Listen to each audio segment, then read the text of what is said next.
หมักจกหมักจอกนี่มีอย่างแน่ของชุมเจ้านะบ่มีล่อกับบริเวณของชุมเจ้าว่าเมื่อวานนี้โดยหอยืมเออนี่ได้เสียงนี่แหละนี่บ่เสียงประมาณมันลังมองได้นี่เบรกบ่กันเบรก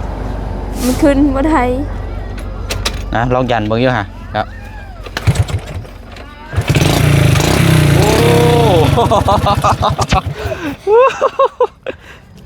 โอ้คิวนี่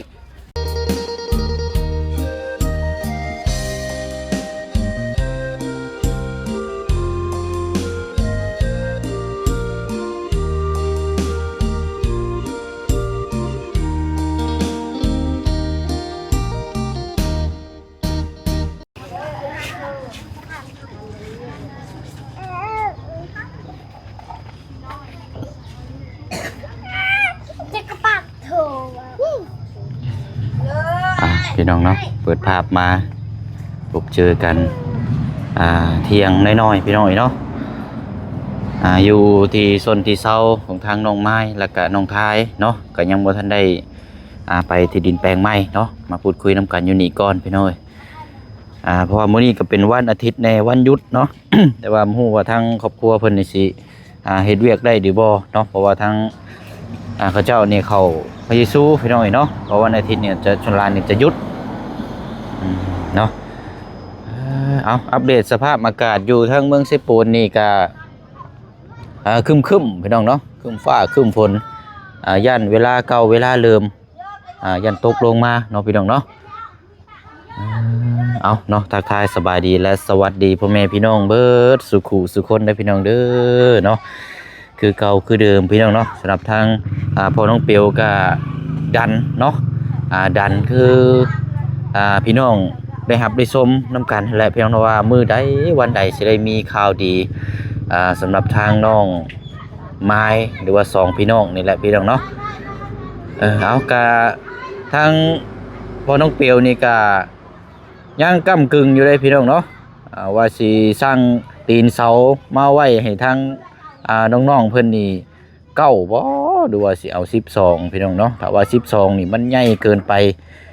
ดูว่าเก้านี่ก็พอดีพองามเนาะแต่ว่าถ้ายกตัวอย่างนี่เขาเจ้านี่อยู่น้ำกันนี่ครอบครัวนี่8คนหรือว่าครอบครัวใหญ่พี่น้องเนาะถ้ายกตัวอย่างถ้าสร้างเฮือนซ่านนี่ก็เฮือนห้องนี่ต้องห้องนี่อยู่3ห้องหรือว่าเต็มที่ก็2เนาะจังสิพออยู่พี่น้องเนาะแต่ว่าเฮาเว้าเรื่องงบเรื่องประมาณเว้าเรื่องทางที่ผู้ใหญ่เพิ่นสิซอยนี่แหละพี่น้องเนาะเพราะว่าถ้าบ่มีผู้ใหญ่ยื่นมือเข้ามาหรือว่าเป็นเสาหลักหรือว่าเป็นอีกสะพานหนึ่งนี่ก็มันก็ยากเลยพี่น้องเนาะมีแต่ว่ารอเบิ่งก่อนเนาะรอทางทีมงานเพิ่นเดินทางขึ้นมามื้อนี้ก่อนทางผู้เชี่ยวก็สิปรึกษาทางทีมงานว่าสิสร้างเสานี่เอา9บ่หรือว่า12พี่น้องเนาะเสาปูนนี่แหละเนาะเสาปูนนี่ประมาณต้นละ100,000 200,000นี่แหละพี่น้องเนาะก็อาจจะพออยู่หรอกเนาะเงินจำนวนก็ยังเหลืออยู่3ล้านกีบจะได้แต่เสาปูนพี่น้องเนาะเอาจังได๋ก็ถือว่าเป็นอีกคลิปนึงเนาะฝากพี่ฝากน้องออกแนวทางความคิดเห็นนี่เด้อพี่น้องเด้อเนาะแต่ว่าเพิ่มเติมเนาะสำหรับทางงบในการจะสร้างบ้านเรือนซ่านก็ยังบ่ทันได้มีข่าวดีมาสำหรับทางเขตของทางน้องไม้น้องทายเนาะแต่ว่าเว้าเรื่องทางน้องๆเพิ่นขยันนี่โอ้สำหรับทางผู้เชี่ยวนี่สุดแล้วพี่น้องเนาะเห็นทางน้องๆเพิ่นเมื่อวานนี่ก็ขุดหมักจกขุดขี้ดินมือจนบาดแผลจนเลือดแตกสะสายเมื่อวานนี่ก็แต่ว่าน้องไม้นี่แหละพี่น้องเนาะหน้าตาเศร้าแต่ว่าคนนี่สู้งานคนบุคลิกแบบนี้นี่ดิมาได้กันเนาะโอ้เอาเนาะสบายดีเด้อทางน้องๆเนาะเป็นจังไดดุเมื่อยบ่เมื่อวานนี่บ่ได้เมื่อยปานใดเอาเดี๋ยวจังน้อยแล้วเฮาจังไปเบิ่งพุ่นอีกเนาะโดยเพราะว่าอากาศมันก็รู้สึกว่ามันเย็นๆเดี๋ยวจังน้อยเนาะเดี๋ยวพากันไปพุดไปปรับไปแปลงอยู่พุ่นแหละเนาะ แต่ว่าอันหมักจกหมักจอกนี่มีหยังแน่ของชุมเจ้านะ บ่มี ล่อก็บ่ได้แม่นของชุมเจ้าว่าเมื่อวานนี้ โดยขอยืม เออยืมมันของคนในบ้านนี่บ่ดุ โดย เออ แต่มันบ่มี มันสิว่าก็มีแต่หมักจกบ่ของเจ้านะหมัก จก หมักจกหมักจอกอันใดเนาะ โดย ผัวมีอยู่บ่ส่วน ส่วนก็บ่มี ส่วน ยืม โอ้แสดงว่าเมื่อวานนี่ยืมของเขาเจ้าบ่เลยนี่เนาะ โดย อืม รอก็ยืม รอก็ยืม โดย เพราะว่าเพื่อเฮาปรับอีกโชนพุ่นก็ยังอีกหลายอยู่เด้เนาะผู้สิแล้วเนาะเอาเบิ่งก่อนซะเดี๋ยวบ่เที่ยงสิออกแนวทางเดี๋ยวสิซื้อส่วนมาให้อีก โดย เนาะบ่ได้ส่วนอันเป็นได้ซะพ้องน้องอันน่ะอีกผู้หนึงที่ว่าเราเจ็บเมื่อวานนี่ไข้ขึ้นนะบ่ บ่ใครแล้ว ฮะ แล้วใครแล้ว ไข้แน่บ่เราเฮ็ดเวียกซอยเมื่อวานนี่กันเลือดแตกสาซายเมื่อวานนี่โอ้ยเนาะ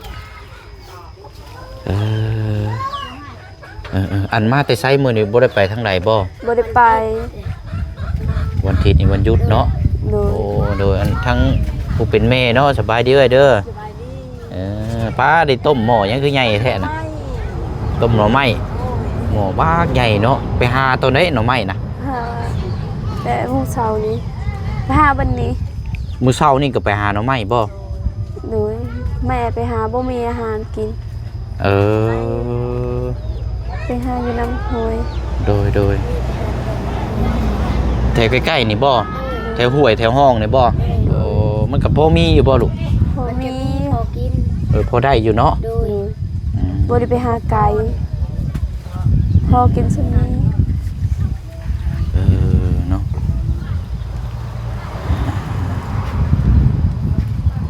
ต้มแล้วว่าจะกินหน่อไม้บ่ กินบ่ได้ลูกนี่เราว่าวนี่เจ็บบุเข่านี่ตอนนี้ก็ยังเริ่มเจ็บมาอีกเลยนี่ โดย จักสิแนวใดอยู่นี่ยังว่าโอ้ยพี่น้องเอ้ยมื้อเฮาฉีดยามื้อนั้นนี่ยังว่าไข้อยู่เด้ปัดตื่นมามื้อนี้นี่ประลงขึ้นอีกเลยคือว่าบ่ได้กินหยังพิษแต่ว่ากินอย่างเดียวคือเมื่อวานนี่เนี่ยสังเกตกินเพอและให้ทางเอื้อยน่ะเพิ่นใส่ไข่ไก่หน่วยหนึงน่าจะพิษไข่ไก่นี่แหละเบิ่งก็ปวดมาเลย โดย ช่วงนี้นี่ยังคลำลายเพียงพี่น้องเอ้ยคันว่าจอยแห่งโหมเนี่ยก็อย่าติอย่าชมกันได้อย่าติ คลำได้อยู่นึกกินแช่มช่วงนี้เนาะแกะดูแล้วแกะพากันกินรถสมเจ้าเนาะ โดย ทั้งกาเบิ่งก่อนทั้งพอบุญเพิ่นเดินทางขึ้นมามื้อนี้ก็รอทั้งผู้ที่เพิ่นกินได้หั่นแหละเนาะ โดย มันขึ้นมากับบ่อไรบ่อไรแน่ มื้อนี้บ่ แม่นลูกน่าจะฮอดประมาณช่วงบ่าย4หรือว่าบ่าย3โมงนั่นแหละ โดย บ่โดนดอกมันขึ้นมามื้อนี้ก็ขึ้นมานี่แหละติดตามเคสทางซุมเจ้านี่แหละเนาะเบ่งแยงน้ำกันกินแล้วบ่เข้า กินแล้วเกาแต่เช้า กินกับหน่อไม้ ตอนนี้ก็เที่ยง ยังบ่กินข้าวเที่ยง กินแต่หน่อไม้เนาะ โดย ต้มบ่มีบ่เชียงสิเอามีให้ ต้ม ต้มอยู่เนาะ โดย มาเดี๋ยวอันนี้สุกแล้วบ่ซะเอ้ย มันอยากสุกแล้ว ฉะนั้นก็เดี๋ยวเฮาจุ่มหม้อนี่ก็พากันต้มมีกินเนาะเดี๋ยวจังหน่อยเฮาจังเข้าไปพุดเนาะ โดย มีแต่มีได้บ่เชียงกับพี่น้องเอ้ย โอเคเดี๋ยวมีถุงบ่สะดุเอาถุงยางก็ได้ปะเดี๋ยวมันมีอันเดี๋ยวไปเก็บใส่ มื้อใดสิบ่าวสิมื้อบ่ มื้ออื่นนะดุ ไปหาบ่าวหน่อไม้ มื้ออื่นหรือว่ามื้อฮื้อเดี๋ยวรอถามเบิ่งทางบ่บุญก่อนเพราะว่าอาจจะได้เดินทางกลับแล้วก็แม่นว่าเดินบ่นาบ่าวสิเดินทางไกลอีกแน่หั้นนะเดี๋ยวเบิ่งตัวจริงนำกันอีกขึ้นเดี๋ยวทางนาบ่าวสิแจ้งป้าถือมาพี่ก็ได้มา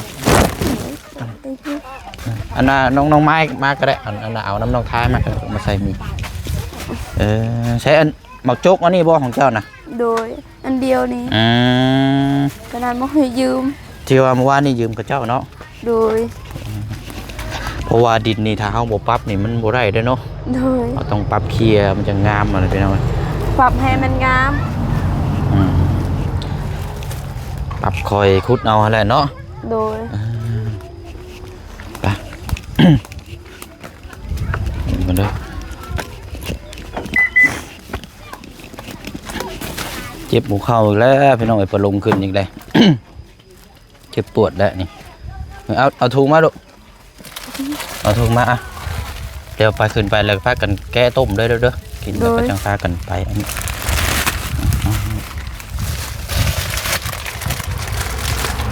นี่จะมีเนาะไปเบิ่งกันเนาะกินต้มหน่อไม้เมื่อเช้านี่เนาะโดยโอ้กินแต่ต้มหน่อไม้แท้เนาะโดยแม่ไปหาเขาไม่ได้ไปหาไปร่วมพายิสูถ้าว่ากินหน่อไม้ลายนี่มันก็เกี่ยวกับร่างกายเขานี่ก็มีส่วนคือกันได้เนาะหนึ่งมานี่แม่นตามมานี่แม่นเลือดจางเนาะโจหม้อนั้นล้มกับต้มแล้วแหละลูก ใช้หม้อน้อยบ่มีบ่มี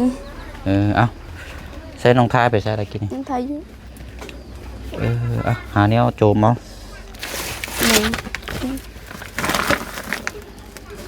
โจมเอาโอ้คอยเด้อห่อนช้ำสุ่มไผ่เขาไปนี่ใช้น้องทายไหมลูกต้มรสไปพักกันกินรส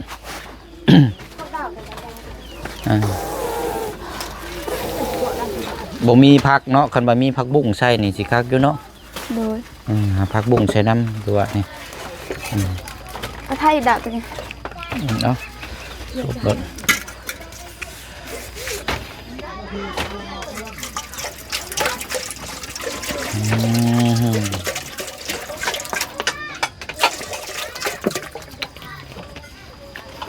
นี่เด้นี่พักนี่ใช่นี่พักบุ้งบ่นี่พักกูด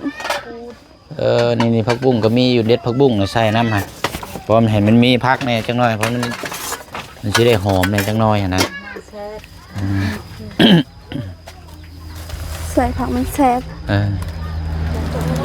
น้องไม้กับน้องท้ายนี่เคยเข้าไปฮอดไปตลาดอยู่บ่ลูกแต่เก่าเคยไปอยู่บ่เคยไปลนมูอยู่บ้านดงแต่ว่าเคยไปแต่ตลาดบ้านดงนี่บ่โดยตลาดมันอยู่บ้านแดนบ่ได้จะเคยไปบ่บ่เคยไปส่วนหลายก็มีแต่อยู่บ้านดงนี่แหละเนาะโดยบ่มีเงินไปแต่บ่มีรถเขาบ่เคยไปก็มันไกลหน่อยเนาะโดยส่วนใหญ่ก็อยู่แต่บ้านดงนี่แหละเนาะโดยใครอยู่อันทางอันนี้แหละน้องไม้นี่14ปีแล้วเนาะโดย14ปีทั้งนี้10เท่าไหร่ก่อนลูก11ปี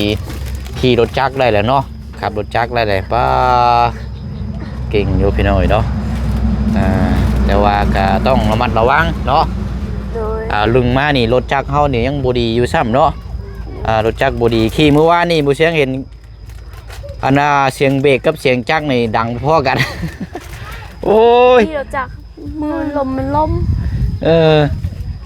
มื้อนั้นน้องท้ายนี่ก็ขี่ล้มแล้วมื้อน่ะบ่เสียงเห็นอยู่ว้าต้มลงกระหม่องรถเฮาขึ้นภูมันล้มคันว่าบวกกับรถเฮาบ่ดีแน่นี่เฮายิ่งระวังตัวเองเฮานำเนาะเซฟนำขี่ค่อยไปค่อยมาเนาะเป็นโซ่เป็นเบรกหยังมันก็ยังจะบีอยู่บ่รถเจ้าน่ะเคยมันยังอยู่ดีอยู่บ่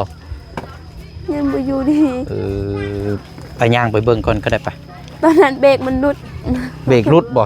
โดยแต่ตอนนั้นเฮาขึ้นภูเจ้าขี่หั่นบ่โดยนี่ขาค่ำก็บ่ได้มีเนาะตอนนั้นแม่เฮาเสียยาตอนนั้นรถบ่มีเบรกนี่จนลมมันขาดตัวนี้มันขาดดิตัวนี้เฮาเหยียบตัวได้ลูกตัวนี้บ่โดยอยู่คักอยู่บ่เบรกนะโอ้คือกันเขาเลยขับแล้วใช้เบิ่งหาบ่เสียงอันนั้นก่อนเอามาจับกล้องหาบ่เสียงลองเบิ่งเดี๋ยวสิลองจับเบิ่งก่อนโอ้บ่ก็โหดอีหลอเนาะอันเติมน้ำมันอยู่ใช้ซะนี่ใช้ในนี่บ่โดยอะไรเนาะพูดพี่น้อยพักกี่ร้อยเนาะมีแต่ยางกระติ้ววนโจงโป่งเยอะนี่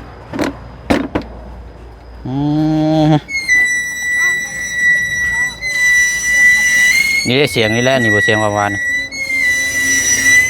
มันลังมองได้นี่เบรกบ่กันเบรกกับเสียงรถคือกัน นี่ได้จะขี่เมื่อวานนี่เนาะโอ้มันคือหลังคักแท้นี่ใช้มันติดนี่ได้นี่น้องทายยันแล้วบ่ได้มีกุญแจบ่นี่ บ่มีมี ยันแล้วบ่ โดย โดย มันบ่ดีขนองบ่นี่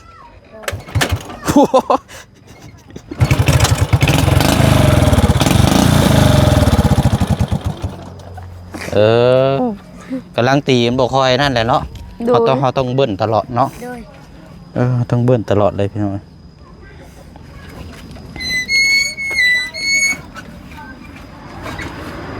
โอ้เป็นน้ำเบรก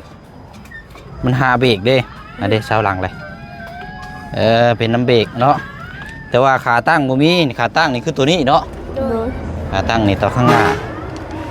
โอ้เอาอะไรเนาะรถจักรนี่ก็ถือว่าใส่งานแบบเต็มที่ซกนี่ก็ใช้ซองอันเลยนี่บ่ได้ใส่ซองขึ้นภูบ่เป็นขึ้นมันขึ้นบ่ได้ นะลองยันเบิ่งอยู่ฮะครับ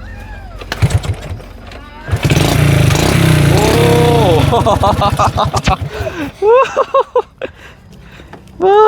คิวนี่เอาเนาะ ดู ถือว่ามีคันเดียวนี่เนาะครอบครัวชุนเจ้าก็หน้าก็คือตัวนี้ฮักแล้วงานไปจอดนี่เนาะ โดย เอาไปจอดพอได้ขี่ หัวลมพอขึ้นภูหัวลมตัวนี้ก็ฮักตัวนี้ก็ฮักมันถึกไหม จักรนี่ก็ถือว่าทนทานนี่เนาะนี่เนาะ โดย เอาอะไรเนาะทางใดก็คอยขี่คอยระมัดระวังเนาะเพราะว่ารถจักรเฮารถยานพาหนะเฮามันก็บ่สภาพนี่มันบ่ร้อยไปหน่อยประมาณ 10% นี่ไปจักเบิ่งครั้งแล้วนี่ไปเบิดเลยเนาะเบิ่งดีกว่ามีแต่โครงห้างนะคันสิว่าก็เสื้อผ้าบ่มีเลย มีแต่ห้าง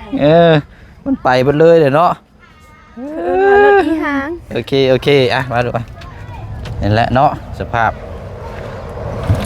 แต่ว่าติดก็ง่ายอยู่ด้วยแหละเนาะแต่งตั้มไม่ต้องใส่กุญแจเอาไปจอดไว้นึงเชื่อคนรักเอานี่ก็ไปได้เนาะ บ่ดอก ฮะ บ่ ยังมีคันเดียวอยู่ครับ บ่มีแต่คันนี้ มีแต่คันเดียวจังน้อยรถกลางทางหรือคนรักเอาขโมยเรียบร้อยได้นี่มีกุญแจครับ มีรถไป เนาะรถถีบบ่ได้มีบ่ลูกบ่ได้มีบ่รถถีบ บ่มี จักรยานมีแต่รถอีห้างคันเดียว นี่เนาะมีแต่คันนี้เนาะเอาเนาะเอาขึงไว้เนาะเดี๋ยวมันสิล่มทับน้องๆเอาอิงไว้ก่อน โจทย์ตลอด อันนี้คือขาค้ำได้นี่หรือว่าขาตั้งอันนี้เนาะ กระทั่ง เอาใช้ตั้งในใดบาทนี่ ไหนโอนต่อได้ ตั้งในใดถอยเอาอีกบ่ เนาะ เอาอันใดเนาะขัดอยู่พี่น้องเนาะไปเนาะแล้วอันปิดต้มยางแล้วก็จังไปเบิ่งน้ำกันอีกเนาะ โดย สู่ชีวิตพี่น้องรถกันเนาะไปว่ากันก็ว่าติดง่ายได้แหละเนาะ ติดง่ายยันนี่บาดเลยใช้ได้แล้วบ่เอา ยังอยู่ ยังบ่ได้อยู่เนาะ โดย น้ำยังบ่ทันได้พดบ่ โดย พดแล้วก็แกะใส่เลยแล้วแกะใส่หั่นให้มันเปื่อยแล้วก็จักมาเทใส่มันจังเปื่อย นี่นั่นก็ใส่ถ้วยก็ได้ เอาอะไรน้องก็ถือว่าขยันไปหน่อยเดี๋ยวจะไปเบิ่งน้ำกันอยู่ที่ดินที่ทางแปลงไม้พุ่นแหละเนาะ โดย เอาโอเคได้เฉยเด้อเดี๋ยวให้ชมเจ้าต้มยังกินเขาแล้วเราจังไปพบเจอกันที่พุ่นเฮาวันนี้เนาะ โดย เพราะอากาศนี่ก็โอเคดอกพี่น้องบดแน่นมันมีลมในอยู่พุ่นเนาะ โดย ไปเบิ่งน้ำกันอยู่พุ่นอีกเทื่อนึงเดี๋ยวพี่เชียงสิเดินออกไปซื้อสั่วยังก่อพ่วนก่อนมาให้เราจักอันนึงบริส่วนว่ากัน โอเคลูกเด้อพากันกินข้าวกินน้ำเด้อเดี๋ยวจังว่ากันเนาะเอาเชียงสิออกไปบ้านดงเลยสิไปซื้ออัน ส่วนมาให้อันหนึงเนาะ โดย เด้อเอาสบายดีทั้งพี่น้ ส อง วัสดีขอบใจเด้อแล้วว่าโชคดีมีแห้งให้ลำให้รวยให้สุขภาพแข็งแรงปัจจุบันมีเป็นโชคดีให้อายุยืนนอนได้มือตื่นได้ใจเงินลาขับใจทางดังเมื่อวานนี้เด้อแล้วว่าสิซื้อให้ทางปุญญาเจดีทางเบาเสียงทางเบาจันทร์ทางเบาบุญสลาวันทางเบาบุญบางปลาทางเบาเพิงทางเบาไลทางเบาลาวทางเบาน้อยกับใจเด้อทุกคนเด้ โอ้ อย เอา ใจ เนาะ ทำงานเด้อ เอาดีแล้วพี่น้อยเนาะรู้จักบุญคุณผู้ที่เพิ่นมาซอยแหละเฮาก็จำชื่อเพิ่นไว้เนาะรู้จักคำเว้าคำจาขอบมุกขอบใจเพิ่นเนาะดีแล้วเนาะออมน้นทอมตนเวลาพบเจอเพิ่นก็ยกมือสบายดีก่อนเนาะดีแล้วเนาะเอาโอเคเด้อพากันกินเด้อลูกเนาะเดี๋ยวไปเชิงสิออกไปพุ่นก่อนไปเอาละเนาะจังว่าจังคุยน้ำกันทางไปต่อก่อนพี่น้องเนาะเดี๋ยวไปเบิ่งปรั๊บนาดินน้ำกันอีกเนาะมื้อนี้กันมีหยังพูดคุยน้ำกันเรื่องราวน้ำกันอีกเนาะป้อหมังยุ่มยังกุกเรื่อยแฮะนี่เป็นเปียงอยู่นี่เนาะแต่ทีแน่ๆนั้นโรคภัยมาเยือนอีกแล้วพี่น้องเนาะฉีดยามื้อแรกนึงคือว่าสีไข้อยู่กลับมาอีกแล้วเมื่อยได้พี่น้องเนาะเป็นแนวนี้บ้านคือเป็นแนวนี้พี่น้องเอ้ยเอาเนี่ยเนาะเฮาบ่ยังเป็นคนขับเคลื่อนตลอดช่ำเนาะไปน้ำรถน้ำล่างเหยียบคันเร่งพี่น้องมันได้ปวดแน่เอาจังว่าจังคุยน้ำกันเนาะมีอย่างเพิ่มเติมเดี๋ยวแจ้งพี่แจ้งน้องให้ฮู้ให้ทราบน้ำกันอีกเด้อเนาะขอมขอบใจพี่น้องเฮาเบิดสุขุสุคนเนาะพี่น้องเนาะอยู่ดีมีแห้งร่ำรวยในเวียกการงานการสร้างเบิดสุขุสุคนบ๊ายบายเด้อพี่น้องเด้อสบายดี